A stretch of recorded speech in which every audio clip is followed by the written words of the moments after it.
Good day, ladies and gentlemen. Welcome. Great to have you along for Live with Doug, which I should add is not sponsored by USAID. I sort of feel like I missed out on millions of dollars there if I had applied.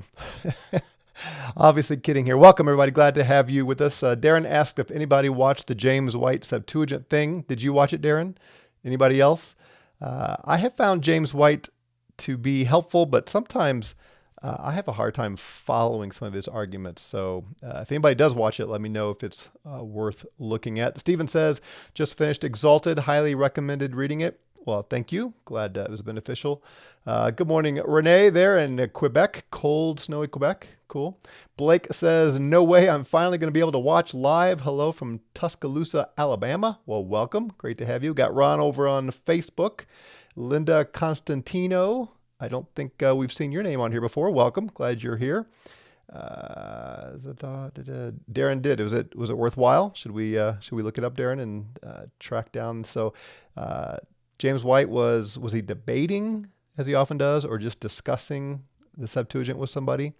That could be a good resource. Got Sana over on Facebook, and the rest of you here as well. Very well. So yesterday we looked at Revelation 6, but mostly we were looking at Old Testament prophets that contained similar language to what we see here in Revelation 6. And I hope that was helpful for you. If that's new to you, you really need to spend more time looking at all those passages that we went through and then seeing what Revelation 6 contains. We have to let the scripture and the prophecies that God had already given, we have to let those things inform us about what these images represent. A book like Revelation, with all these strange scenes and the things that he sees and hears and so on, it's easy for interpreters to take these things whatever way they want to. I mean, I get comments frequently on the videos. You can look at yesterday's. There was one comment, and these folks will just say, no, you're wrong, here's what's right, without any exegetical or biblical support at all. Now, obviously, in a comment, it's hard to make too much, but it's very easy to make these things to represent whatever you want them to, or whatever makes sense to you. But I'm trying to show you God has already told us the meaning and the intent of these images. And he's been consistent, and he warned his disciples hundreds of years prior that it was coming. So in Zechariah, in our study of Zechariah, we saw this. This is chapter 13, starting verse 7 from the Septuagint, speaking of the Septuagint. And because Darren is with us today, I'm going to read from the Brenton translation.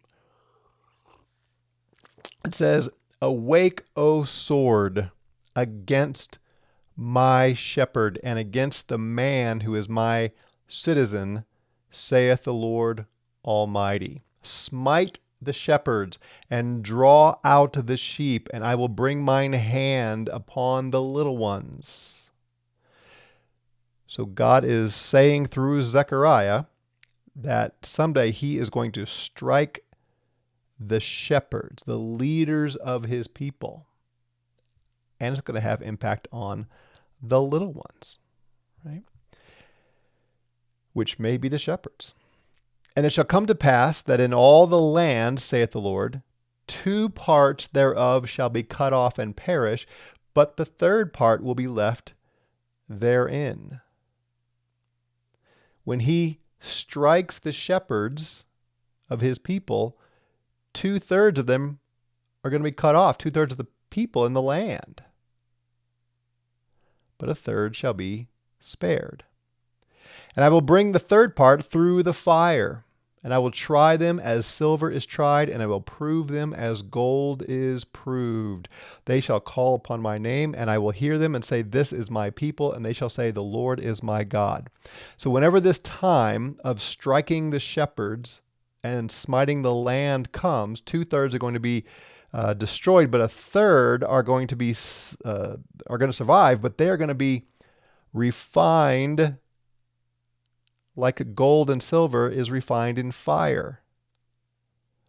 If you know your New Testament, you know that that is common language. Like Peter talks about the judgment that is coming upon Christians when he's writing his letters, and he uses words like refining through fire, the trials, the hardships, the affliction and tribulation that's coming is like being refined by fire. Peter is talking about what's happening. He's not making a general statement. He's talking about a fulfillment of this in the first century. Behold, the days of the Lord come, and thy spoils shall be divided in thee, and I will gather all the Gentiles to Jerusalem to war. Or this could be translated nations. And the city shall be taken. What city? Jerusalem. And the houses plundered, and the women ravished, and half the city shall go forth into captivity, but the rest of my people shall not utterly be cut off from the city. And the Lord shall go forth and fight with those Gentiles as when he fought in the day of war.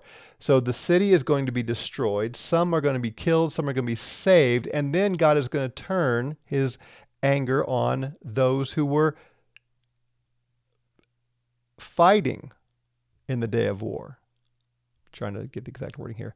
And fight with those Gentiles as when he fought in the day of war. So the Gentiles, the nations, are going to come against Jerusalem, and then God's going to turn against the nations. Well, who are the nations that went to war with Jerusalem? It's Rome. Remember, Zechariah is writing after the fall of Babylon in 586 BC. This is a future Gentile attack on Jerusalem. That's Rome. We now know this is 70 AD. So the nations, the Gentiles, the Romans are going to come against Jerusalem, and then God's going to turn against the Romans. So for my brother who critiqued me yesterday without any evidence, I would ask you to look at this. Look at what the text says rather than what you think you know. And his feet shall stand in that day on the Mount of Olives, which is before Jerusalem on the east, and the Mount of Olives shall cleave asunder, half of it toward the east and the west, a very great division, and half the mountain shall lean to the north, and half of it to the south. And the valley of my mountains shall be closed up, and the valley of the mountains shall be joined to Jazad, which in Hebrew is Azel, which doesn't help because we don't know exactly what that is, and shall be blocked up as it was blocked up in the days of the earthquake, in the days of Uzziah, king of Judah. And the Lord my God shall come, and all saints with him. And the key that I wanted to hone in on here is he's comparing, so he's got this strange vision here of the Lord standing on the Mount of Olives, and half over here and half over there, and there's this earthquake imagery. There's a lot there, and you can go back and watch the Zechariah series, but I wanted to show you the consistent theme going all the way back to Zechariah to what we'll see here in Revelation 6. So fast forward, right? You've got those details in Zechariah. Then fast forward, Jesus with his disciples before his crucifixion. We read this in Mark 13. And the parallels are in Luke 21 and Matthew 24. Mark 13, and he is going forth out of the temple. One of his disciples says to him, Teacher, see, what stones and what buildings. If you've done any research on Herod's temple, the second temple that then Herod added to and expanded, it was gorgeous. It was stunning. It was rich, lots of gold, lots of fancy ornaments. It was a sight to behold. And the disciples are beholding it and say, "Teacher, look at this. Look at this great, great building." And Jesus answering said to him, "See these great buildings? There may not be left a stone on a stone that may not be thrown down." If you know your Old Testament, if you know Jewish history, if you know what matters to Jews, for Jesus to say, this great building is going to be demolished and not one stone is left upon another, that is catastrophic at every level, and it is a sign of the end of the Old Covenant era. God again had revealed this again and again that was going to happen. And he is sitting at the Mount of Olives, opposite the temple. Peter, James, and John, the same man who wrote Revelation, and Andrew were questioning him by himself. "Tell us when these things will be. When is this temple going to be destroyed? And what is the sign when all these may be about to be fulfilled?" Now, this is not the normal word normal word for fulfill. It's from the telos family of words. When is this going to reach its goal, kind of thing? When is it going to come to the end that you just mentioned? So when is the temple going to be destroyed, and what's the sign? Jesus answering them began to say, "Take heed lest anyone may lead you astray, for many will come in my name, saying, 'I am he,' and many will be led astray. And when you may hear of wars and reports of wars, do not be troubled, for these ought to be, but the end or the goal is not yet." This phrase, "this ought to be," is the Greek word "de," which usually is translated "must." These things must be, and it most of the time has a prophetic connotation. It must come to be this way because it has been prophesied. So you're going to hear of wars and reports of wars. Who is he talking to? Is he talking to the First Baptist Church of Quebec? No, he's talking to his disciples who are listening to him, those who ask the question. You are going to hear of wars and reports of wars. Don't be troubled. These things are necessary, but the end is not yet. For nation will rise against nation, kingdom against kingdom. There will be earthquakes in various places, and there will be famines and troubles. These are the beginning of travails. And take heed to yourselves, for they will deliver you to Sanhedrins. This is one of the reasons I like the LSB. Like in the Sermon on the Mount, the word here is Sanhedrins, and Jesus is saying to these disciples, you are going to be delivered up to the Sanhedrins, to the synagogues. You'll be beaten. You'll be before governors and kings. You'll be set for my sake for a testimony to them. This is exactly what we see portrayed in Acts. In all the nations, it is first necessary that the good news be proclaimed. And we know that the gospel was proclaimed through the whole Mediterranean region all the way to Rome and maybe even to Spain, if Paul got as far as we think he did. And when they may lead you, delivering up, do not be anxious beforehand what you may speak, nor premeditate, but whatever may be given to you in that hour, speak, for it is not you who are speaking, but the Holy Spirit.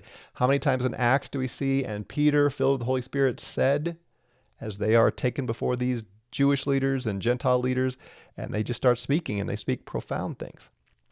Brother will deliver up brother to death, and father, child, and children will rise up against parents and will put them to death. And you, Peter, Andrew, James, and John, will be hated by all because of my name, but he who has endured to the end will be saved. Very similar to what he said to the 7 churches.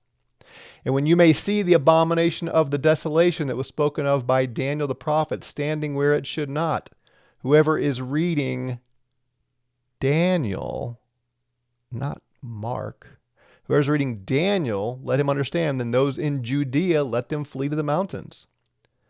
Well, when Luke records this, in Luke 21, it's when you see the armies surrounding. When the Roman armies come to Jerusalem, that's the sign. That's the answer to the question. What will be the sign? When you see the Roman armies, which is the abomination of desolation, that's when you know this is happening. He on the housetop, do not let him come down to the house, nor inside to take anything out of his house. And he who's in the field, do not let him turn to the things behind to take up his garment. Woe to those who are with child, to those giving suck in those days, and pray that your flight may not be in winter. For those days will be tribulation, such as has not been from the beginning of the creation that God created until now, and may not be again. Same language we saw in Zechariah. We'll see this language, or we have seen it actually in Revelation. And if the Lord did not shorten the days, no flesh had been saved, but because of the chosen, whom he chose to himself, he shortened the days. And then, if any man say to you, disciples, behold, here is the Messiah, behold, there, do not believe. For there will rise false Christs, false prophets. They will give signs and wonders to seduce, if possible, also the chosen. And you take heed. Behold, I have foretold you all things. I told you this beforehand. But in those days after that tribulation, the sun will be darkened, the moon will not give her light, and the stars of the sky will be falling, and the powers that are in the heavens will be shaken. Same language we saw yesterday in Revelation 6.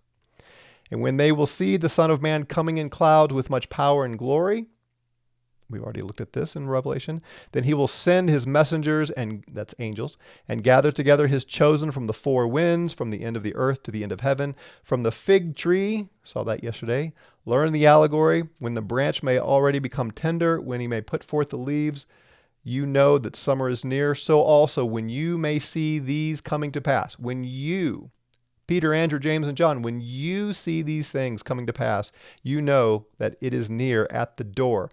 Truly I say to you that this generation may not pass away until all these things may come to pass.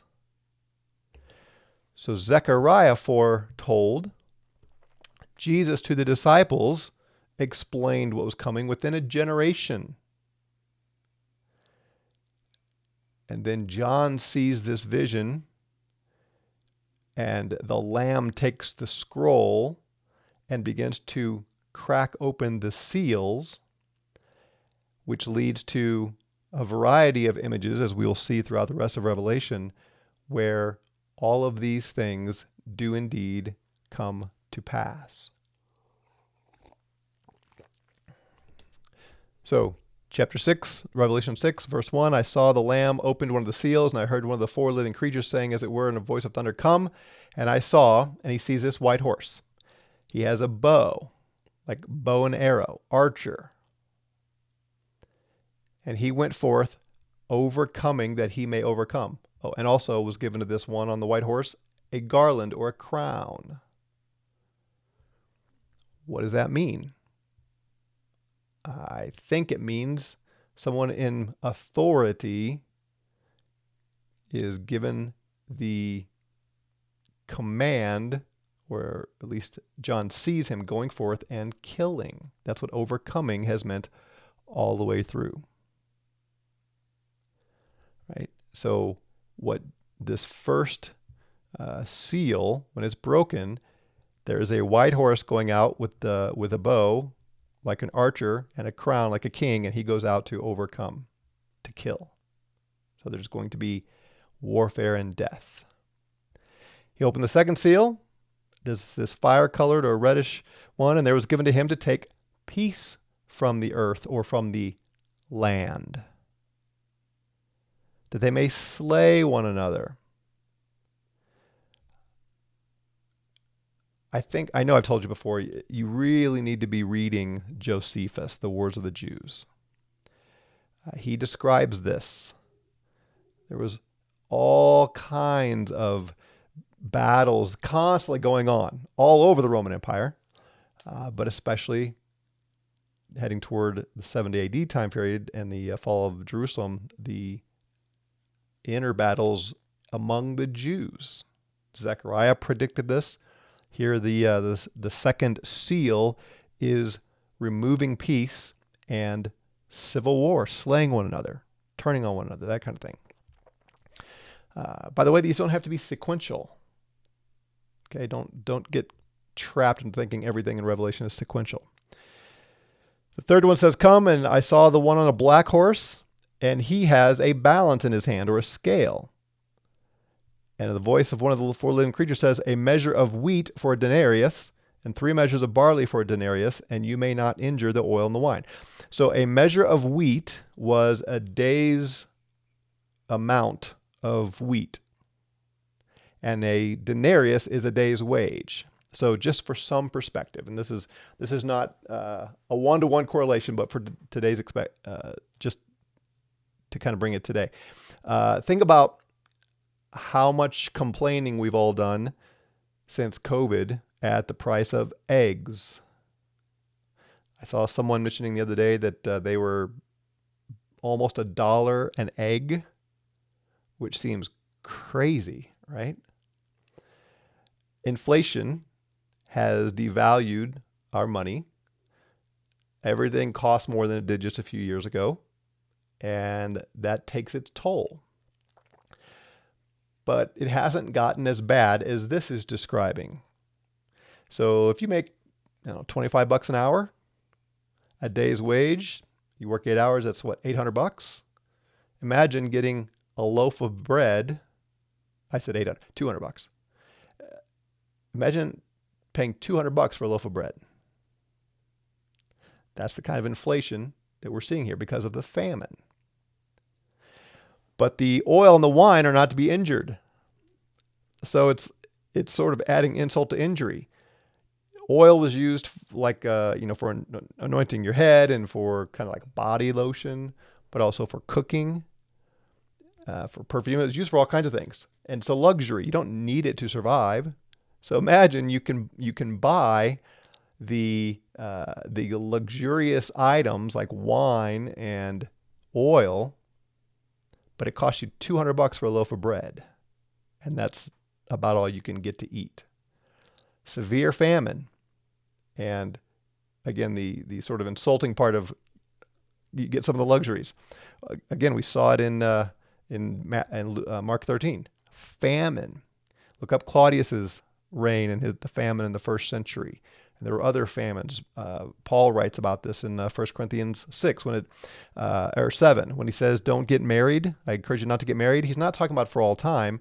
He's talking about because of the present circumstances, probably famine and persecution. This is why we have to read everything in its context. Paul is not giving the church for all time instruction that it's better to remain single. That is not what he's doing there. When he opened the fourth seal, I heard the voice of the fourth living creature saying, "Come," and on this one is a pale horse. His name is Death. The one who's sitting on the horse is Death, and Hades follows him. Hades, the place of the dead. Right? So it's another way of saying, as this horse rides through the land, he's going to kill people, and they're going to go to Hades. And there was given to them authority to kill over the fourth part of the earth with the sword, with hunger, with death, and by the beasts of the earth. So as this horse rides, there's going to be people dying of starvation. They're going to be killed with the sword and animals. Then the fifth seal, and under the altar, so again, this is a vision, right? We're trying to draw out the meaning here. He sees these souls who had been slain because of the word of God and because of the testimony they had held. And they were crying with a great voice. This, I believe, is the content of the prayers of the saints that are that the incense that we read about, and we'll see it again. They are crying out for vengeance. "Until when, O Master, the holy and true, do you not judge and take vengeance of our blood from those dwelling on the earth," or on the land? We have been executed. We've been martyred. You think about the martyrs we read in Acts, and you can read it in other places as well, extra biblical historians, and they're crying out, "How long are you going to refrain from taking vengeance on those who've killed us?"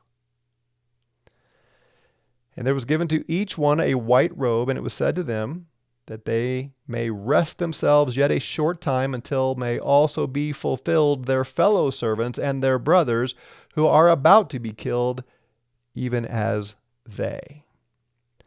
So these people are under the altar crying out, avenge our blood. Why are you delaying? And they're given a white robe and told just to rest.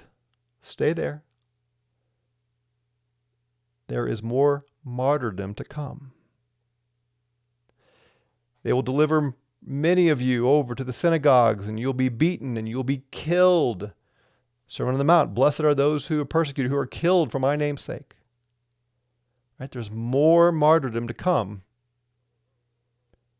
before justice and vengeance is brought by the Master, by the Lord.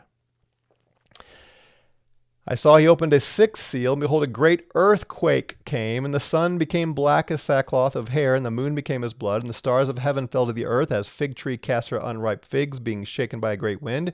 The sky departed as a scroll rolled up, and every mountain and island were moved out of their places.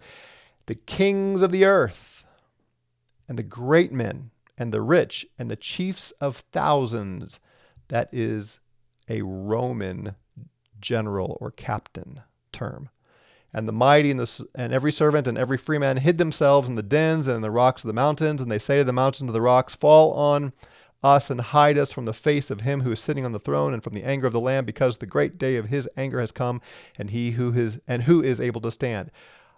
I believe this is what Zechariah saw when the nations, Rome, comes against Jerusalem, and then the Lamb turns his attack on Rome, because the Roman emperors persecuted his people.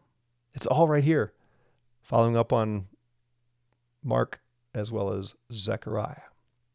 So Jesus is now showing to John what's about to take place, and it is horrifying. This is why he has told them already in the letters to the seven churches, the one who overcomes, the one who is faithful to the end, will be saved and receive the reward. The heat is getting turned up. Now the Lamb is going to punish the great men and the kings after he uses them to punish Jerusalem. It's all right here. All right, let's see what some of the comments are here. Let's see. Megan says, is the refined by fire language in the New Testament specific to the tribulation, or is it also applicable to all believers? So you should take that on a case-by-case basis. Most of them, it seems to me, are first century. Now, is there a principle there for all of us? Sure. But we got to remember, Paul and Peter, James, Jude, they all knew this was coming. They knew this was coming soon. Unlike what you or I have experienced. Now, there may be some who are listening who have experienced this kind of persecution, but I haven't. My guess is that nobody in the U.S. has. And to just, to extrapolate that principle and say, things are really hard. I didn't get the job I wanted, or, whatever. And I'm experiencing tribulation. That really waters down and minimizes what these first century believers went through. So, we can't just extrapolate it. We have to look at each individual occurrence in the text and say, what is the tribulation described here? And most of the time it's going to be the first century persecutions, I think. Rob says, that is a clear statement. Problem is, I don't know when you said that. Dale says, Rome drew men from the nations they conquered into their army. Is that correct? Yes.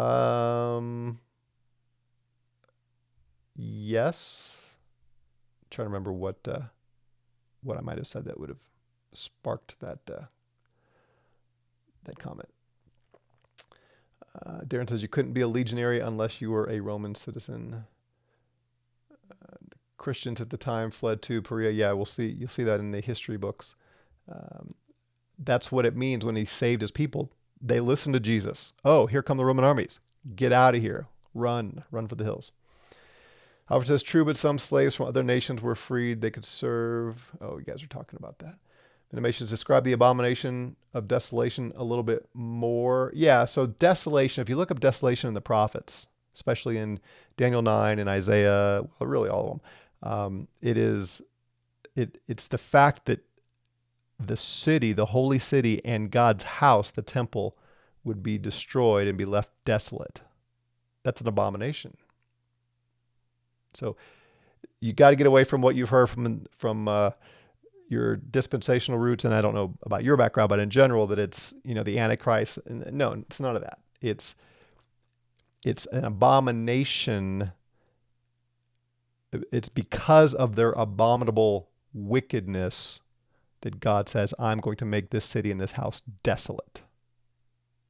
So look up the word desolate in the prophets, and you'll see it over and over again. I bet it was non-GMO wheat too. That's good. Blake says, I think that what the Romans are is the sign that abomination has occurred. Are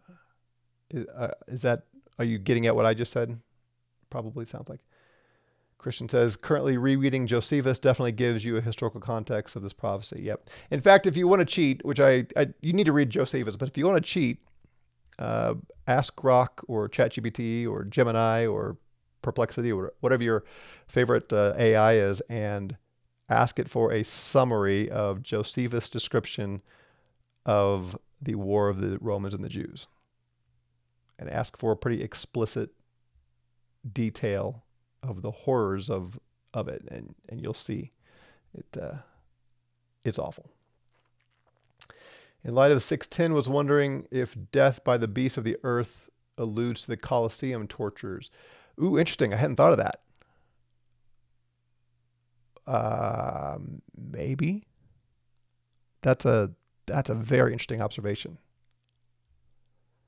Yeah, could be. Now, it's also true, again, if you read Josephus and other historians, that to be out in the wild, so when they would have to flee, like if you had to leave your house when the Romans showed up, you had to, get far away, and there were lots of wild beasts in the wilderness and in the surrounding areas. So it probably is broader than the Colosseum, but it seems like a worthwhile question.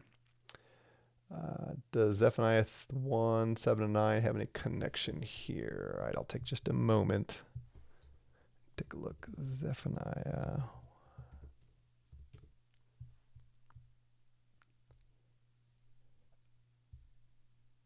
So I think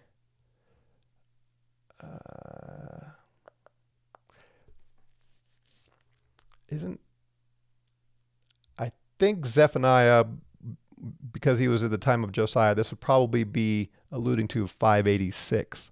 But what happened in 586 was very similar to what happened in 70 AD. So it would have an allusion, but I think it was more specific to 586. But yeah, the circumstances were very similar, and the horrors upon the citizens of Jerusalem were similar. Ron says, how did the Romans get punished? We will talk about that. That seems to be a perplexing thing that I've been saying there. So just hang with us. We'll see it. Jim says, this just isn't taught in most churches today. Context. Yeah, that's true.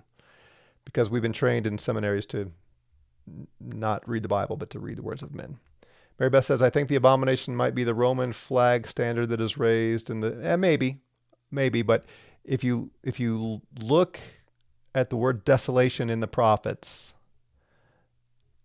the phrase abomination of desolation, I think you can see at least the significance is the reason for the desolation, which is their abominations. Isn't wild beast a reference to the nations that come against Israel, not actual animals? Why would you draw that conclusion? Jim says, AI is new to me. What were those you just mentioned? So Grok is my favorite. It's a standalone app for your iPhone or iPad. I don't know if it's available for Android. ChatGPT is available for all platforms and online. And then Perplexity is a free app, so you can look at any of those. Amy says, death by animal was a common reference in destruction language. Yeah. All right. Tomorrow's Friday. It's the first Friday, so we'll do Family First Friday, talk about family stuff, and then come back Monday and look at chapter 7 and beyond. Keep reading. Keep reading it. Read it over and over and over again. Read the whole letter, the whole book of Revelation over and over and over again. You just got to continue to familiarize yourself with all the images, and it'll become less mysterious as we go, I think. All right. Thanks, everyone. Have a great day. We'll see you tomorrow. Grace and peace to you.